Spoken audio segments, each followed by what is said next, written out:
And it is the Saturday Coffee Klatch with Heather Lofthouse and yours truly, Robert Reich. Heather, what's going on this week? What are we going to be talking about? Let's go. Let's talk about Trump and his ongoing attempted coup. Okay. And Biden and Netanyahu. These are two very important topics. Robert F. Kennedy Jr. I'm sorry to do this to everyone. And then we'll have some good news. I want to get to the good news as fast as possible. Yeah. But with Trump's ongoing coup, I guess what you're referring to is that he is actually centering his campaign, which is now really in the general election, on what happened in 2020.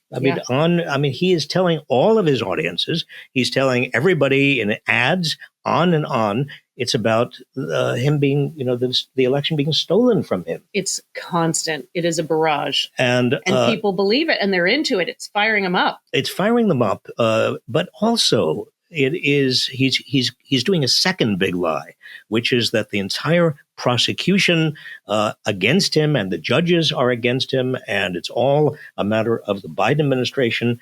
And that is also fueling a great deal of anger and resentment and polarization in this country. And then he is literally threatening the judges. This is where we get all these gag orders.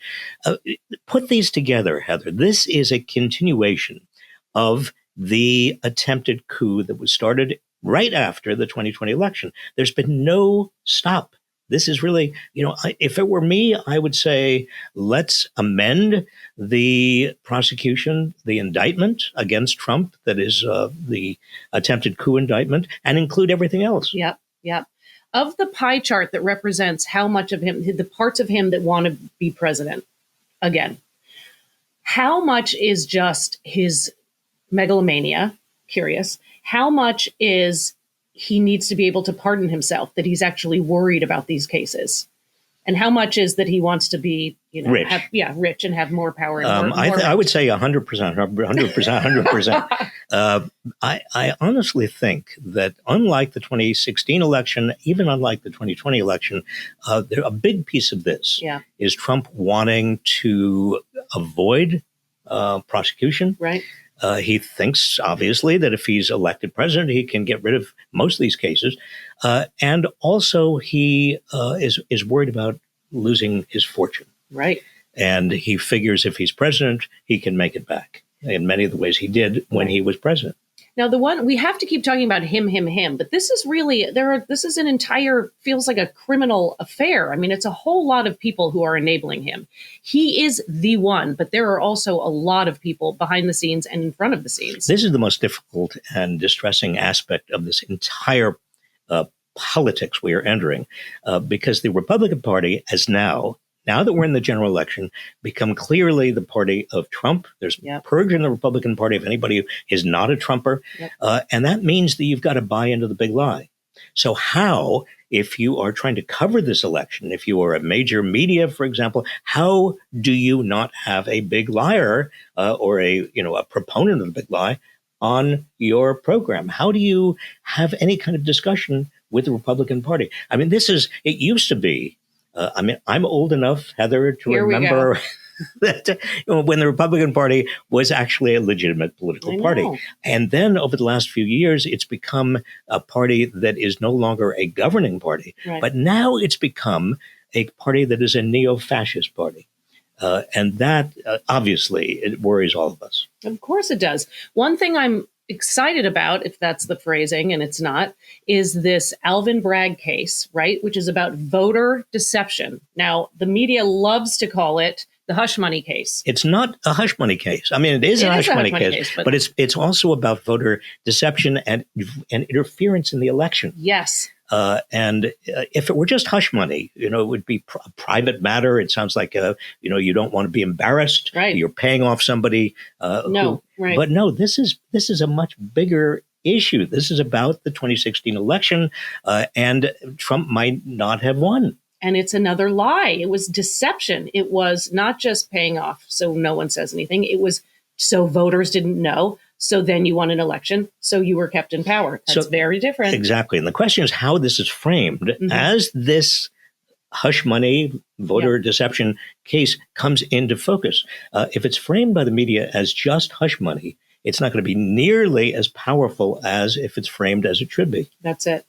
And we shall see. There will be a trial. There will be a jury of his peers, which is important. Yeah, and many people are saying this is the least important of the four. And I understand that. Yeah. But it is very much related to the others. And particularly, it's criminal, which matters to people, voters. It matters to voters. Yeah. I think that if this trial is completed and if Trump is found guilty, yeah, it's going to be a major issue in the campaign. Right. Now, another devastating thing that happened this week was the strike on the World Central Kitchen in Gaza by Israel.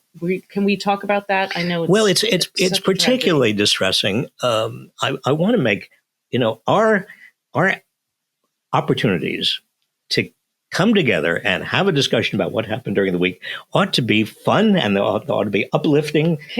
But those days are over. But Heather, this is awful. I mean, Biden, by continuing to supply arms to Israel, has given away his major bargaining leverage with regard to Netanyahu.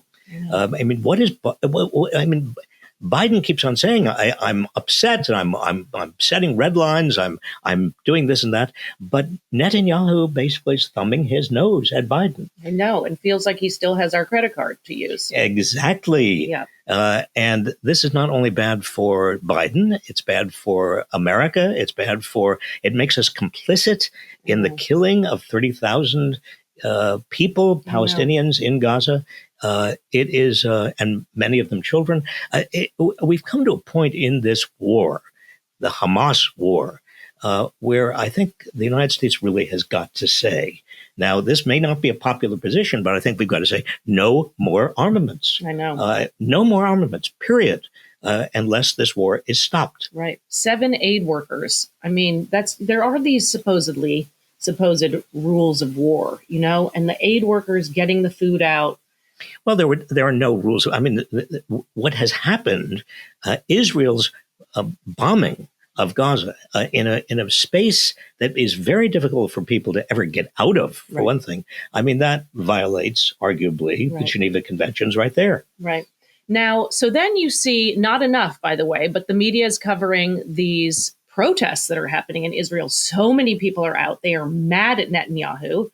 They are mad at him, I think, in a way that many of us here are mad at Trump, because it feels like he's choosing himself over his country. I hope that's the case in Israel. Right. Because a lot of people are saying Netanyahu needs the war that he has waged in order to stay in power. Yep.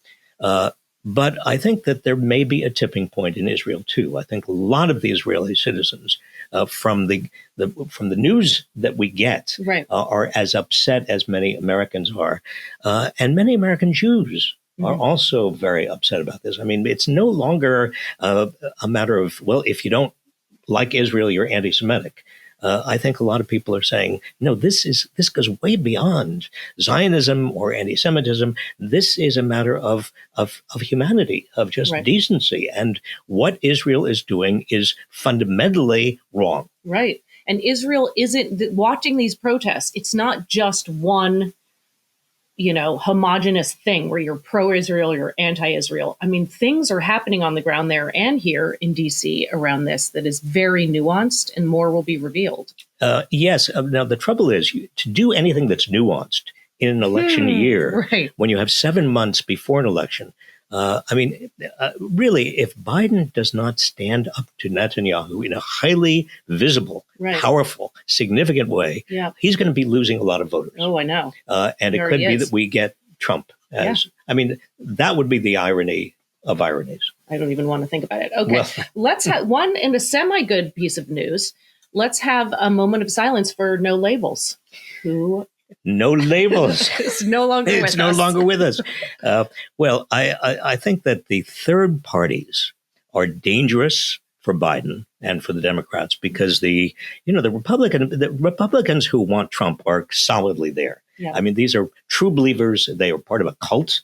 But Democrats are not necessarily with Biden if there is a realistic alternative. Now, there aren't realistic alternatives. Right. So But you get people not wanting to have to be stuck voting for one of two parties. I mean, you get that. Well, people always, I can't tell you how many people write to me and say, look, I'm tired of voting for the lesser of two evils. Right. But what I say back to them is right now, in this coming election, we're dealing with one real evil. And if you think that Biden is the lesser of two evils, at least understand that if you don't vote for Biden, you are voting for Trump. Right. And the asterisk, too, is that it's not kind of a zero-sum perfect playing field.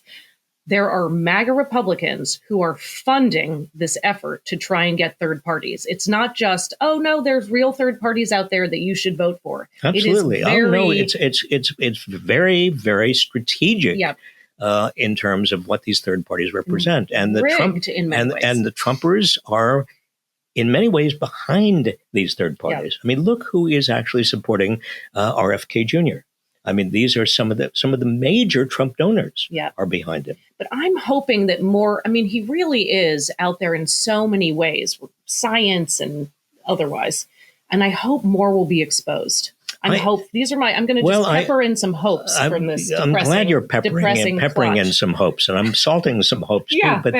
But the problem is that we're dealing with such tight, small margins, particularly in swing states. Yeah. Wall Street Journal just did a poll showing that in the swing states, I mean, Trump wins. I think there's only in Wisconsin where is there a possibility for Biden. Now, again, we have to remind ourselves that polls this early don't mean very much. People have not focused their attention. But still, what worries me, Heather, frankly, is that there is a unanimity. The poll after poll after poll, particularly in the swing states, is showing Trump ahead. Yeah. So Biden and the Biden messaging have got to swing into action. Yeah, they do. But I think we can't get into all our topics, but abortion, I am hopeful. There are things we've seen in Alabama and state races. There are things happening in Texas. I mean, more will be revealed. I think I've said that 10 times already today. Can we talk about one thing that I think is good from the week that relates to labor? I'm not sure if you've... Yes, there are a number of good things. Right. I mean, one thing is that California... This is what I was going to say. Well, go ahead. No, you say go. It. No, you go. Okay, fine. California, no, you go. California has raised its wages to $20 minimum wage for fast food workers. It's fabulous. And the fast food workers, somebody came up to me 2 days ago. I was down in Santa Barbara, and they said, "Oh, it's a terrible thing because we're going to lose competition. You can't be a fast food company and expect to be able to pay people $20 an hour." And I said, well, where are the fast food restaurants going to go? Right. They can't go to South Korea. They're not going to go. I mean, they are here. Right. Unlike a lot of your manufacturing companies, the fast food industry is the perfect industry to try and experiment, which is a minimum wage that is a living wage. Yep. Well done, California. And also, $20 seems like a lot, ish to some people in that case. But it should be, the minimum wage should be much higher if it had kept up with it. In California, and especially in California. Right. I mean, we're talking about $20 if you have a regular 40-hour work week. What is that? Do the math. You're the mathematician. 20 times 4, that's 8. Well, it comes you're up for $40,000 a year. You can't do it in California. You really can't. I know. But it should have been higher anyway. The jobs report, too, came out yesterday. And that is very encouraging in terms of 300,000 new jobs. Now, it's a little worrying only in the sense that the Federal Reserve Board takes a look at all of these new jobs and says, well, we're not sure we're going to reduce interest rates all that fast, that quickly. The Fed obviously is not political. The Fed can do what it wants to do. But if it doesn't start reducing interest rates soon, then we have a drag on the economy and a drag on Biden. Did you see this week? Billionaires. There are more billionaires dropping from the sky. Well, they're not dropping from the sky, but you're right. There are more billionaires. And if you are a new billionaire and you are under 30, all of the new billionaires under 30, they're not entrepreneurs. They're not high tech. They're not. Let me guess. They got it from their family. They did. They're heirs. They did. They're right? heirs. Yeah. And this is the beginning, Heather, of something that will get a lot of attention, I believe, has to. And that is the largest intergenerational transfer in history from rich boomers to their millennial children. And the tip of the iceberg is all of these billionaire children. I know. What are they going to, I mean, it'll be interesting to see if there's the giving pledge and there are these efforts where certain people say, I'm a responsible billionaire. It'll be interesting to see how the 20-somethings and younger, how they spend their wealth. Well, I hope they spend it on a political movement to raise a wealth tax. I love this idea. So why do anybody out there who is under 30 and you're a billionaire, please. You're surely watching us for sure. So thank you for watching. Start a movement and finance it to raise the wealth tax, particularly on billionaires like yourselves. Are you going to go see the eclipse? No. Why not? I'm going to wait till the next eclipse, which is 2044. Oh, let's say 20 years from now, I'll still be around. Yeah, and I just have too much. This one, I have too much else to do. And writing Substacks. Are you going to watch the eclipse? I am not, but we have so many friends and family, and our colleagues are off to Texas and Little Rock. I have a number of people who told me that they're going to be in Little Rock, Arkansas. And Ohio. I have some friends going to Ohio. But I think the weather is such that there will be cloud cover. I don't quite know. Can you imagine going to Little Rock or going to Ohio, and having... Careful. Michael on our team is from Ohio. And having just, cloud cover. And you're out there with your glasses and your special... Well, you don't have to wear glasses. Remember Trump? He looked right at the sun as he was drinking his bleach to get rid of his COVID. I think it's a perfect. I mean, he in all ways has been a model for America. But if you are going to see the eclipse, we hope you get to actually see it. Wear the glasses. Don't hurt your eyeballs. Yes, be very, very careful. And tell us about it in the comments, because we're not going to see it. And on that upbeat note, I hope you have a great week, even if you are not in that 120-mile belt, which is the eclipse belt that goes across America. Hope you have a good week, a safe week, and we'll see you next week.